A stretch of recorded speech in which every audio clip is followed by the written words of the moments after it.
போகின்ற உங்கள் அத்துணை பேரையும் வணங்கி என் தலைப்பிற்குள் நுழைகின்றேன். கம்பன் காட்டும் ராமர் என்பதே எமது தலைப்பு.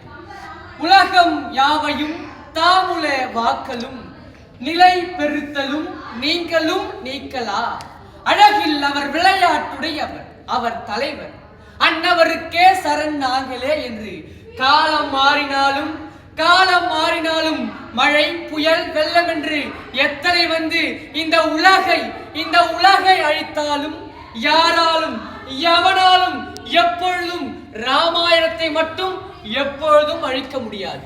ஏனென்றால் இது கம்பர் அவருடைய வரலாற்று சாதனை படைப்பதற்காக எழுதப்பட்ட சிட்டாக பறந்து கொண்டிருக்கக்கூடிய இக்காலத்தில் நம் வாழ்க்கையின் அம்பாக எழுதப்பட்டதே கம்ப ராமாயணம். ஆமா.